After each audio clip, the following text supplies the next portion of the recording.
My greetings to all on this historic day. Honorable Prime Minister and Chancellor of Vishwa Bharati, Shri Narendra Modi ji, Honorable Minister Shri Ramesh Pokhriyal Nishank ji, Vice Chancellor Vidhu Chakrabarti ji, members of the court, faculty, staff and students, members of the media, ladies and gentlemen. As Governor of the State of West Bengal and Rector of this university, I deem it as an honor to be associated with the centenary celebrations of the Foundation Day of Vishwa Bharati. It is a great privilege to be present on this auspicious and momentous occasion. It is gratifying that our worthy Prime Minister Narendra Modi ji in a while will be setting the tone of this day and the year to follow. Today we stand on the cusp of centenary of the foundation of Vishwa Bharati, an institution of national importance on way to becoming a global icon in the field. The occasion reminds us that Gurudev Tagore envisioned Bharat as a powerhouse of progress and learning. Gurudev Thought's capsule and manifest the sublimity of ethos of learning. His resolve and foundational contributions, as also the visionary leadership of the Prime Minister of the country, would surely fructify into Bharat regaining its status as Vishwa Guru. The new national education policy, rightly acclaimed and hailed as a game changer, is in a varied ways influenced by Gurudev's emphasis on learning. Qualitative and significant shift from usual learning to emphasis on holistic education is a key factor of this policy. It rightly lays greater emphasis on independent thinking and creative impulses. New education policy will surely pave way for emergence of scenario envisioned by Tagore in his reflection, I quote, "Where the mind is without fear and the head is held high, where education is free," unquote. The foundational mantra of Gurudev was to rise and awaken oneself in education, fellow feeling and breadth of the soul. We all need to practice and disseminate these wholesome concepts. During the centenary year of Foundation Day celebrations, there will be activities that would help us exploit our talent, realize our potential, and generate optimism for Bharat becoming Vishwa Guru again. Ancient India was home to world-class institutions, Nalanda and Takshila, to name few. Time is ripe for us to take this lead now. Vishwa Bharati Foundation Day centenary celebrations will surely generate vibes that will directionally catalyze this wholesome scenario. It is in this spirit that we stand here together to celebrate the founding of this great institution. I urge and call upon the Vice Chancellor, the faculty and students of Vishwa Bharati and everyone else to take forward Tagore's message and fulfill his dream of creating a bridge between human beings and widen knowledge across frontiers, and to practice the ethical life that he had envisioned for this ashram. I wish the institution a great time in future, which will start with the inspirational and motivational discourse of our Honorable Prime Minister. Thank you.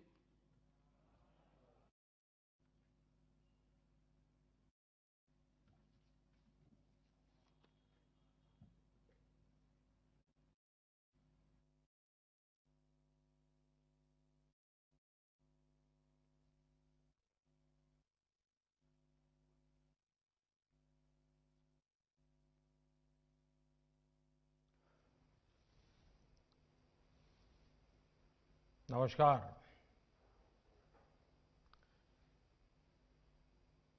हे विधाता, दाओ दाओ मोदेर गौरव दावो। गुरुदेव ने कभी ये कामना छात्र छात्राओं के उज्जवल भविष्य के लिए की थी।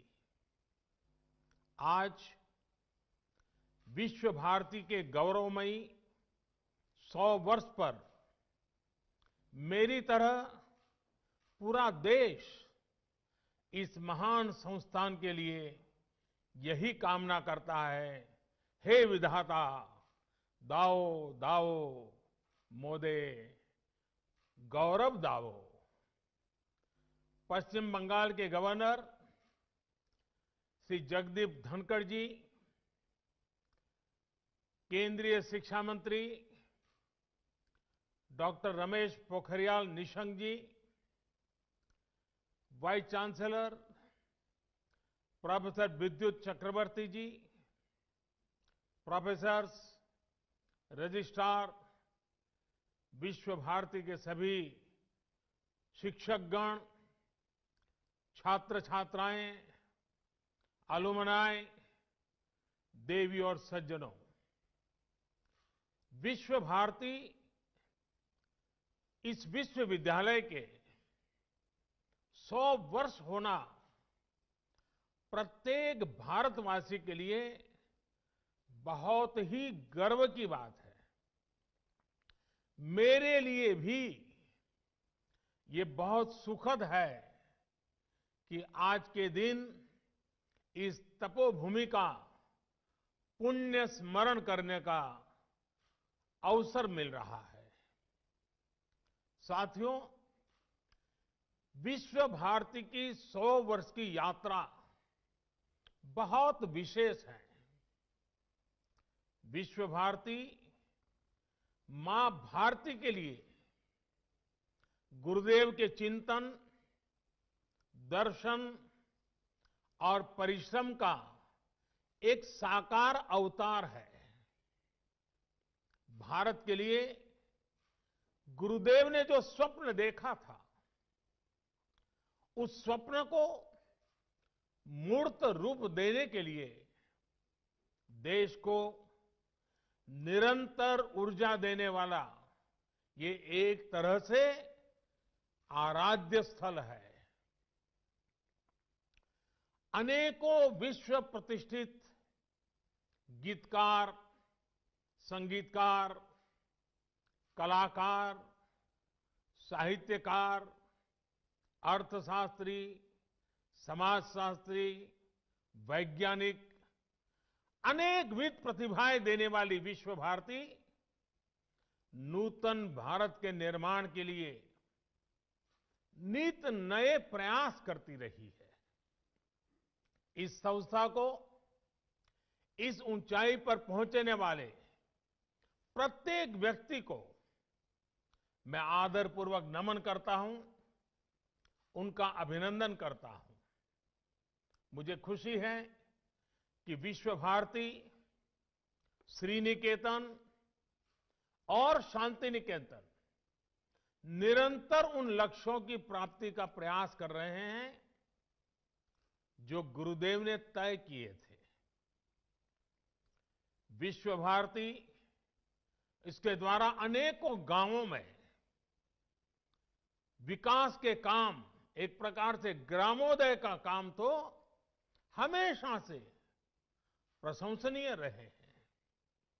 आपने 2015 में जिस योग डिपार्टमेंट को शुरू किया था, उसकी भी लोकप्रियता तेजी से बढ़ रही है। प्रकृति के साथ मिलकर अध्ययन और जीवन दोनों का साक्षात उदाहरण आपका विश्वविद्यालय परिसर है। आपको भी ये देखकर खुशी होती होगी कि हमारा देश विश्व भारती से निकले संदेश को पूरे विश्व तक पहुंचा रहा है। भारत आज इंटरनेशनल सोलर अलायंस के माध्यम से पर्यावरण संरक्षण के विषय में विश्व के अंदर एक बहुत बड़ी अहम भूमिका निभा रहा है। भारत आज पूरे विश्व में इकलौता बड़ा देश है जो पेरिस एकॉर्ड के पर्यावरण के लक्ष्यों को प्राप्त करने के लिए सही मार्ग पर तेज गति से आगे बढ़ रहा है। साथियों, आज जब हम विश्व भारती विश्वविद्यालय के 100 वर्ष मना रहे हैं तो उन परिस्थितियों को भी याद करना आवश्यक है जो इसकी स्थापना का आधार बनी थी। ये परिस्थितियां सिर्फ अंग्रेजों की गुलामी से ही उपजी हो ऐसा नहीं था। इसके पीछे सैकड़ों वर्षों का अनुभव था, सैकड़ों वर्षों तक चले आंदोलनों की पृष्ठभूमि थी। आज आप विद्वज्जनों के बीच मैं इसकी एक विशेष चर्चा इसलिए कर रहा हूं कि इन बातों पर बहुत कम बात हुई है, बहुत कम ध्यान दिया गया है। इसकी चर्चा इसलिए भी आवश्यक है क्योंकि ये सीधे सीधे भारत के स्वतंत्रता आंदोलन और विश्व भारती के लक्ष्यों से जुड़ी है। साथियों, जब हम स्वतंत्रता संग्राम की बात करते हैं तो हमारे मन में सीधे 19वीं और 20वीं सदी का विचार आता है। लेकिन यह भी एक तथ्य है कि इन आंदोलनों की नींव बहुत पहले रखी गई थी। भारत की आजादी के आंदोलन को सदियों पहले से चले आ रहे अनेक आंदोलनों से ऊर्जा मिली थी। भारत की आध्यात्मिक और सांस्कृतिक एकता को भक्ति आंदोलन ने मजबूत करने का काम किया था। भक्ति युग में हिंदुस्तान के हर क्षेत्र, हर इलाके, पूरब, पश्चिम, उत्तर, दक्षिण, हर दिशा में हमारे संतों ने, महंतों ने, आचार्यों ने देश की चेतना को जागरूक रखने का अविरत, अविराम प्रयास किया। अगर दक्षिण की बात करें तो मध्वाचार्य, निम्बकाचार्य, वल्लभाचार्य, रामानुजाचार्य हुए। अगर पश्चिम की तरफ नजर करें तो मीराबाई, एकनाथ, तुकाराम, रामदास, नरसिंह मेहता। अगर उत्तर की तरफ नजर करें तो संत रामानंद, कबीरदास, गोस्वामी तुलसीदास, सूरदास, गुरु नानक देव, संत रैदास, अनगिनत महापुरुष। पूर्व की तरफ देखें, इतने सारे नाम हैं। चैतन्य महाप्रभु और श्रीमद शंकर देव जैसे संतों के विचारों से समाज को ऊर्जा मिलती रही। भक्ति काल के इसी खंड में रसखान, सूरदास, मलिक मोहम्मद जायसी, केशवदास, विद्यापति, न जाने कितने महान व्यक्तित्व हुए जिन्होंने अपनी रचनाओं को और रचनाओं से समाज को सुधारने का भी, आगे बढ़ने का भी और प्रगति का मार्ग दिखाया। भक्ति काल में इन पुण्य आत्माओं ने जन जन के भीतर एकता के साथ खड़े होने का जज्बा पैदा किया। इसके कारण ये आंदोलन हर क्षेत्रीय सीमा से बाहर निकलकर भारत के कोने कोने में पहुंचा। हर पंथ, हर वर्ग, हर जाति के लोग भक्ति के अधिष्ठान पर स्वाभिमान और सांस्कृतिक धरोहर के लिए खड़े हो गए। भक्ति आंदोलन का वो डोर और भक्ति आंदोलन वो डोर थी जिसने सदियों से संघर्षरत भारत को सामूहिक चेतना और आत्मविश्वास से भर दिया। साथियों, भक्ति का ये विषय तब तक आगे नहीं बढ़ सकता जब तक महान काली भक्त श्री रामकृष्ण परमहंस जी की चर्चा न हो। वो महान संत जिनके कारण भारत को स्वामी विवेकानंद मिले। स्वामी विवेकानंद भक्ति, ज्ञान और कर्म तीनों को अपने में समाये हुए थे।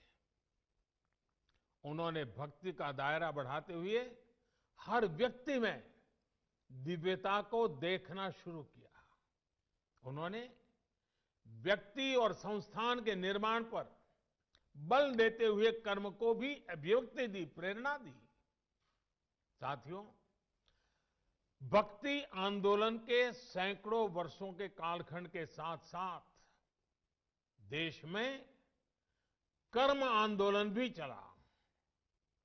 सदियों से भारत के लोग गुलामी और साम्राज्यवाद से लड़ रहे थे। चाहे वो छत्रपति शिवाजी महाराज हो, महाराणा प्रताप हो, झांसी की रानी लक्ष्मीबाई हो, कित्तूर की रानी चेन्नम्मा हो, या फिर भगवान बिरसा मुंडा का सशस्त्र संग्राम हो। अन्याय और शोषण के विरुद्ध सामान्य नागरिकों के तप, त्याग और तर्पण की कर्म कठोर साधना अपने चरम पर थी। ये भविष्य में हमारे स्वतंत्रता संग्राम की बहुत बड़ी प्रेरणा बनी। साथियों, जब भक्ति और कर्म की धाराएं पूर्वहार थी, तो उसके साथ साथ ज्ञान की सरिता का ये नूतन त्रिवेणी संगम आजादी के आंदोलन की चेतना बन गया था। आजादी की ललक में भाव भक्ति की प्रेरणा भरपूर थी। समय की मांग थी कि ज्ञान के अधिष्ठान पर आजादी की जंग जीतने के लिए वैचारिक आंदोलन भी खड़ा किया जाए और साथ ही उज्जवल भावी भारत के निर्माण के लिए नई पीढ़ी को तैयार भी किया जाए। और हम में बहुत बड़ी और इसमें बहुत बड़ी भूमिका निभाई उस समय स्थापित हुई कई प्रतिष्ठित शिक्षण संस्थानों ने, विश्वविद्यालयों ने। विश्व भारती यूनिवर्सिटी हो, बनारस हिंदू विश्वविद्यालय हो, अलीगढ़ मुस्लिम यूनिवर्सिटी हो, नेशनल कॉलेज हो जो आजकल लाहौर में है, मैसूर यूनिवर्सिटी हो, त्रिची नेशनल कॉलेज हो, महात्मा गांधी काशी विद्यापीठ हो, गुजरात विद्यापीठ हो, विलिंगडन कॉलेज हो, जामिया मिलिया इस्माइलिया हो, लखनऊ यूनिवर्सिटी हो, पटना यूनिवर्सिटी हो, दिल्ली विश्वविद्यालय हो, आंध्र यूनिवर्सिटी हो, अन्ना मलाई यूनिवर्सिटी हो, ऐसे अनेक संस्थान उसी एक कालखंड में देश में स्थापित हुए। इन यूनिवर्सिटीज में भारत की एक बिल्कुल नई विद्वत्ता का विकास हुआ। इन शिक्षण संस्थाओं ने भारत की आजादी के लिए चल रहे वैचारिक आंदोलन को नई ऊर्जा दी, नई दिशा दी, नई ऊंचाई दी। भक्ति आंदोलन से हम एकजुट हुए, ज्ञान आंदोलन ने बौद्धिक मजबूती दी और कर्म आंदोलन ने हमें अपने हक के लिए लड़ाई का हौसला और साहस दिया। सैकड़ों वर्षों के कालखंड में चले ये आंदोलन त्याग, तपस्या और तर्पण की अनूठी मिसाल बन गए थे। इन आंदोलनों से प्रभावित होकर हजारों लोग आजादी की लड़ाई के बलिदान देने के लिए, उस आजादी में बलिदान देने के लिए एक के बाद एक आगे आते रहे। साथियों, ज्ञान के इस आंदोलन को गुरुदेव द्वारा स्थापित विश्व भारती विश्वविद्यालय ने नई ऊर्जा दी थी। गुरुदेव ने जिस तरह भारत की संस्कृति से जोड़ते हुए, अपनी परंपराओं से जोड़ते हुए विश्व भारती को जो स्वरूप दिया, उसने राष्ट्रवाद की एक मजबूत पहचान देश के सामने रखी। साथ साथ उन्होंने विश्व बंधुत्व पर भी उतना ही जोर दिया।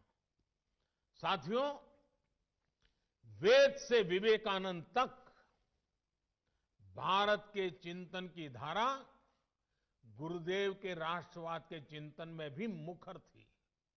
और ये धारा अंतर्मुखी नहीं थी। वो भारत को विश्व के अन्य देशों से अलग रखने वाली नहीं थी। उनका विजन था कि जो भारत में सर्वश्रेष्ठ है, उससे विश्व को भी लाभ हो, और दुनिया में अच्छा है, भारत उससे भी सीखे। आपके विश्वविद्यालय का नाम ही देखिए, विश्व भारती। मां भारती और विश्व के साथ समन्वय। गुरुदेव सर्वसमावेशी और सर्वस्पर्शी सह अस्तित्व और सहयोग के माध्यम से मानव कल्याण के बृहद लक्ष्य को लेकर चल रहे थे। विश्व भारती के लिए गुरुदेव का यही विजन आत्मनिर्भर भारत का भी सार है। आत्मनिर्भर भारत अभियान भी विश्व कल्याण के लिए भारत के कल्याण का मार्ग है। ये अभियान भारत को सशक्त करने का अभियान है। भारत की समृद्धि से विश्व में समृद्धि लाने का अभियान है। इतिहास गवाह है कि एक सशक्त और आत्मनिर्भर भारत ने हमेशा पूरे विश्व समुदाय का भला किया है। हमारा विकास एकांकी नहीं, बल्कि वैश्विक, समग्र, और इतना ही नहीं, हमारे रगों में जो भरा हुआ है सर्वे भवन्तु सुखिनः का है। भारती और विश्व का ये संबंध आपसे बेहतर कौन जानता है। गुरुदेव ने हमें स्वदेशी समाज का संकल्प दिया था। वो हमारे गांवों को, हमारी कृषि को आत्मनिर्भर देखना चाहते थे। वो वाणिज्य और व्यापार को आत्मनिर्भर देखना चाहते थे। वो आर्ट और लिटरेचर को आत्मनिर्भर देखना चाहते थे। उन्होंने आत्मनिर्भरता के लक्ष्य को प्राप्त करने के लिए आत्मशक्ति की बात कही थी। आत्मशक्ति की ऊर्जा से राष्ट्र निर्माण को लेकर उन्होंने जो बात कही थी, वो आज भी उतनी ही अहम है। उन्होंने कहा था, राष्ट्र का निर्माण एक तरह से अपनी आत्मा की प्राप्ति का ही विस्तार है।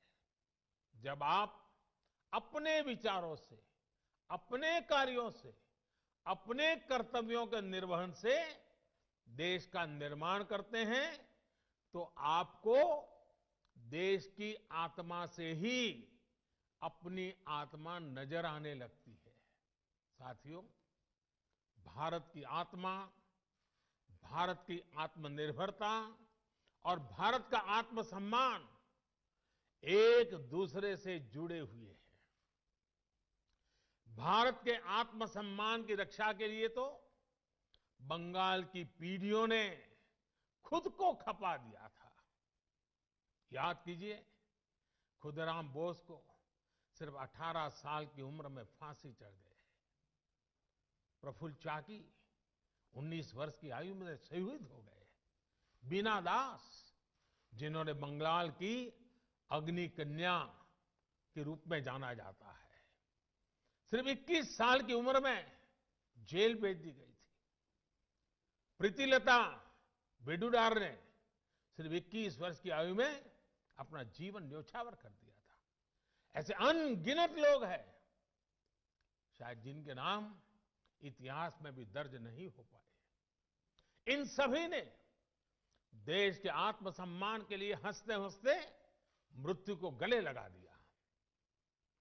आज इन्हीं से प्रेरणा लेकर हमें आत्मनिर्भर भारत के लिए जीना है, इस संकल्प को पूरा करना है। साथियों, भारत को मजबूत और आत्मनिर्भर बनाने में आपका हर योगदान पूरे विश्व को एक बेहतर स्थान बनाएगा।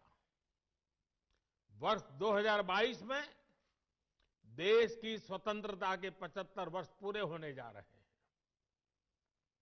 विश्व भारती की स्थापना के 27 वर्ष बाद भारत आजाद हो गया था। अब से 27 वर्ष बाद भारत अपनी आजादी के 100 वर्ष का पर्व मनाएगा। हमें नए लक्ष्य गढ़ने होंगे, नई ऊर्जा जुटानी होगी, नए तरीके से अपनी यात्रा शुरू करनी होगी। और इस यात्रा में हमारा मार्गदर्शन कोई और नहीं बल्कि गुरुदेव की ही बातें करेंगी, उनके विचार करेंगे। और जब प्रेरणा होती है, संकल्प होता है, तो लक्ष्य भी अपने आप मिल जाते हैं। विश्व भारती की ही बात करूं तो इस वर्ष यहां ऐतिहासिक पौष मेलों का आयोजन नहीं हो सका है। 100 वर्ष की यात्रा में तीसरी बार ऐसा हुआ है। इस महामारी ने हमें इसी मूल्य को समझाया है, वोकल फॉर लोकल। पौष मेले के साथ तो ये मंत्र हमेशा से ही जुड़ा रहा है। महामारी की वजह से इस मेले में जो कलाकार आते थे, जो हैंडीक्राफ्ट वाले साथी आते थे, वो नहीं आ पाए। जब हम आत्मसम्मान की बात कर रहे हैं, आत्मनिर्भरता की बात कर रहे हैं, तो सबसे पहले मेरा एक आग्रह पर आप सब मेरी मदद कीजिए, मेरा काम कीजिए। विश्व भारती के छात्र छात्राएं पौष मेले में आने वाले आर्टिस्टों से संपर्क करें, उनके उत्पादकों बारे में जानकारी इकट्ठा करें और इन गरीब कलाकारों की कलाकृतियां ऑनलाइन कैसे बिक सकती है, सोशल मीडिया की इसमें क्या मदद की जा सकती है, इसे देखें, इस पर काम करें। इतना ही नहीं, भविष्य में भी स्थानीय आर्टिस्ट, हैंडीक्राफ्ट, इस प्रकार के जो साथी अपने उत्पाद विश्व बाजार तक ले जा सके, इसके लिए भी उन्हें सिखाइए, उनके लिए मार्ग बनाइए। इस तरह के अनेक प्रयासों से ही देश आत्मनिर्भर बनेगा, हम गुरुदेव के सपनों को पूरा कर पाएंगे।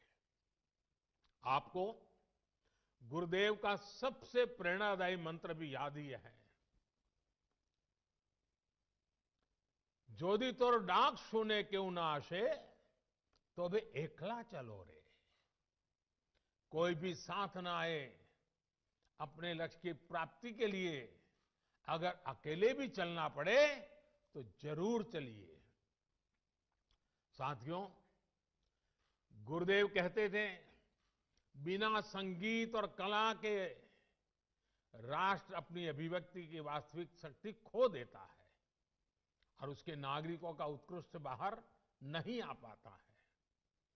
गुरुदेव ने हमारी समृद्ध सांस्कृतिक विरासत के संरक्षण, पोषण और विस्तार को बहुत महत्वपूर्ण माना था। यदि हम उस समय के बंगाल को देखें तो एक और अद्भुत बात नजर आती है। जब हर तरफ आजादी का आंदोलन उफान पर था, तब बंगाल उस आंदोलन को दिशा देने के साथ ही संस्कृति का पोषक भी बनकर खड़ा था। बंगाल में हर तरफ संस्कृति, साहित्य, संगीत की अनुभूति भी एक तरह से आजादी के आंदोलन को शक्ति प्रदान कर रही थी। साथियों, गुरुदेव ने दशकों पहले ही भविष्यवाणी की थी। और भविष्यवाणी क्या थी? उन्होंने कहा था, ओरे नोतुन जुगेर भोरे दिशने सोमोय कार्य वृथा सोमोय विचार कोरे औरे नूतन जुगेर भोरे ऐशो ज्ञानी ऐशो कौर्मी नाशो भरतो लाजे बीरो धोर में पुन्नो कौर्मे विश्व हृदय राजो है। गुरुदेव के इस उपदेश को, इस उद्घोष को साकार करने की जिम्मेदारी हम सभी की है। साथियों, गुरुदेव ने विश्व भारती की स्थापना सिर्फ पढ़ाई के केंद्र के रूप में नहीं की थी। वो इसे सीट ऑफ लर्निंग, सीखने के लिए पवित्र स्थान के तौर पर देखते थे। पढ़ाई और सीखना दोनों के बीच का जो भेद है, उसे गुरुदेव के सिर्फ एक वाक्य से समझा जा सकता है। उन्होंने कहा था, मुझे याद नहीं है कि मुझे क्या पढ़ाया गया था, मुझे सिर्फ वही याद है जो मैंने सीखा है। इसे और विस्तार देते हुए गुरुदेव टैगोर ने कहा था, सबसे बड़ी शिक्षा वही है जो हमें न सिर्फ जानकारी दे, बल्कि हमें सबके साथ जीना सिखाए। उनका पूरी दुनिया के लिए संदेश था कि हमें नॉलेज को एरियाज में, लिमिट्स में बांधने की कोशिश नहीं करनी चाहिए। उन्होंने यजुर्वेद के मंत्र को विश्व भारती का मंत्र बनाया। यत्र विश्वम भवत्येक नीडम, जहां पूरा विश्व एक नीड बन जाए, घोंसला बन जाए, वो स्थान जहां नित नए अनुसंधान हो, वो स्थान जहां सब साथ मिलकर आगे बढ़े। और जैसे अभी हमारे शिक्षा मंत्री विस्तार से कह रहे थे, गुरुदेव कहते थे, चित्तो जेथा भयम शून्यो, चित्तो जेथा भय शून्यो उच्चो जेथा शीर ज्ञान जेथा मुक्तो। यानी हम एक ऐसी व्यवस्था खड़ी करें जहां हमारे मन में कोई डर ना हो, हमारा सर ऊंचा हो और ज्ञान बंधनों से मुक्त हो। आज देश राष्ट्रीय शिक्षा नीति के माध्यम से इस उद्देश्य को पूरा करने का भी प्रयास कर रहा है।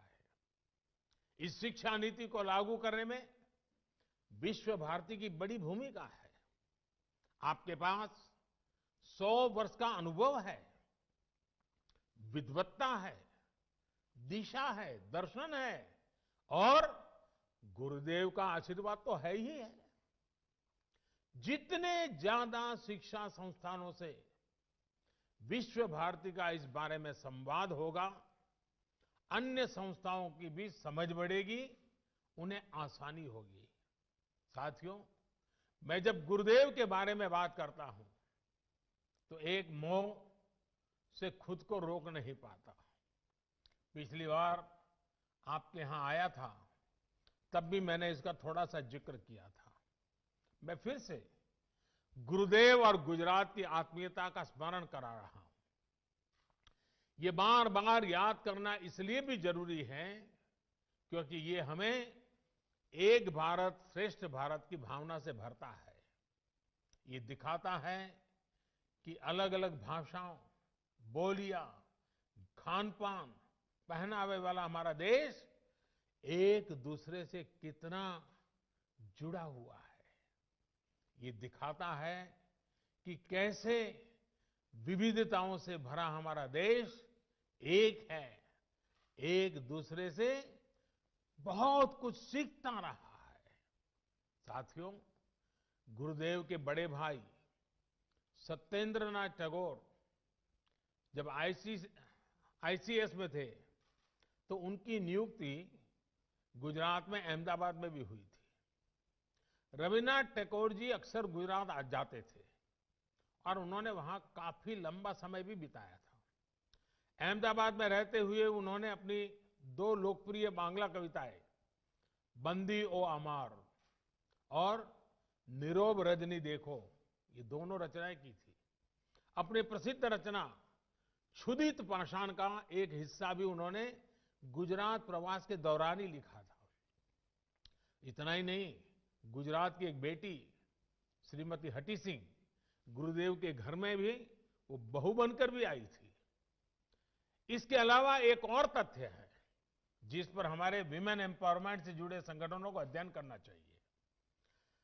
सत्येंद्रनाथ टैगोर जी की पत्नी ज्ञानंदिनी देवी जी जब अहमदाबाद में रहती थी तो उन्होंने देखा कि स्थानीय महिलाएं अपने साड़ी के पल्लू को दाहिने कंधे पर रखती है।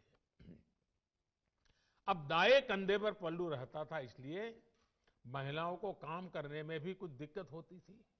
ये देखकर ज्ञानंदिनी देवी ने आइडिया निकाला कि क्यों न साड़ी के पल्लू को बाएं कंधे पर लिया जाए। अब मुझे ठीक ठीक तो नहीं पता, लेकिन कहते हैं कि बाएं कंधे पर साड़ी का पल्लू उन्हीं की देन है।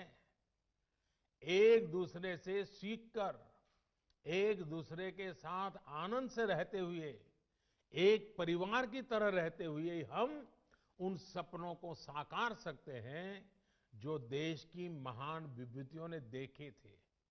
यही संस्कार गुरुदेव ने भी विश्व भारती को दिए हैं। इन्हीं संस्कारों को हमें मिलकर निरंतर मजबूत करना है। साथियों, आप सब जहां भी जाएंगे, जिस भी फील्ड में जाएंगे, आपके परिश्रम से ही एक नए भारत का निर्माण होगा। मैं गुरुदेव की पंक्तियों से अपनी बात समाप्त करूंगा। गुरुदेव ने कहा था, ओरे ग्रोहो बाशी खोल द्वार खोल, लागलो जे दोल स्थोले जोले मोबो तोले, लागलो जे दोल दार खोल दार खोल।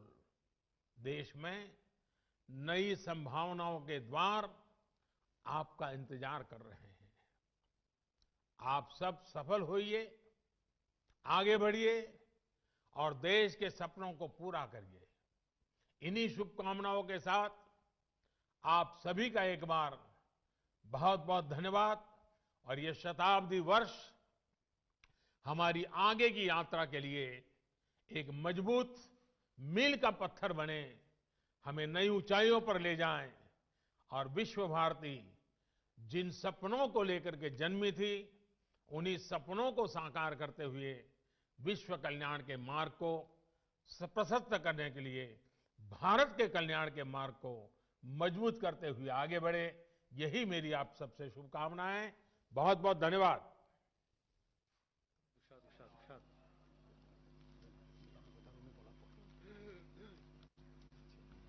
मेरा भी एक खुश नसीबी हूँ मैं, क्योंकि आज इस कार्यक्रम के बाद हमारा जो आचार्य साहब को मैं प्रणाम करता हूँ। इतना टाइम दिया, इतना अच्छा मार्गदर्शक दिखाया, इसमें मेरा कोई शक नहीं है। इस मार्गदर्शन में सर हम आपको एश्योर कर सकते, आश्वासन दे सकते हैं जहां हम आपका मार्गदर्शन लेके आगे बढ़ूंगा और विश्व भारती सही दिशा से आगे बढ़ेंगे और विश्व भारती सही माने से विश्व भारती बनेंगे। मैं आभार व्यक्त करता हूं हमारे शिक्षा मंत्री जी रमेश जी को। रमेश जी भी हम लोगों को मार्गदर्शक दिखाया, बहुत कुछ आइडियाज़ दिया, निर्देश के हिसाब से हम लोग आगे बढ़ेंगे। मैं रमेश जी को भी प्रणाम करता हूं और रेक्टर साहब भी कीमती टाइम निकाल के हमारा साथ योगदान किया। मैं आपको भी सर नमन करता हूं। अभी ये आपको पता है ये कॉन्वोकेशन है, हमारा स्टूडेंट्स आज कई बच्चे पास करके गए, मैं उसको सब शुभकामनाएं देता हूँ। अभी विजय करो 70 पदे पूरे 70 पदे अभी शांति वचन के लिए हम लोग इंतजार करें।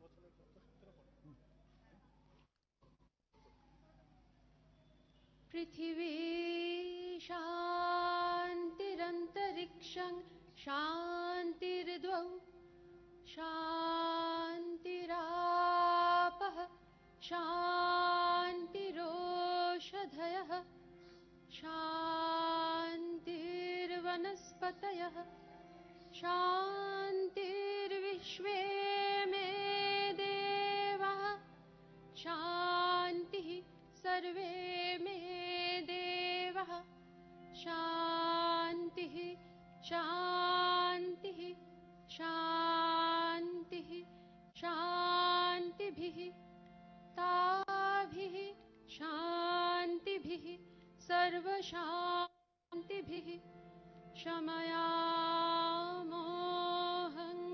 यदिह घोरं यदिह क्रूरं यदिह पापं तच्छान्तं तच्छिवं सर्वमेव शमस्तु नः। ॐ शान्ति।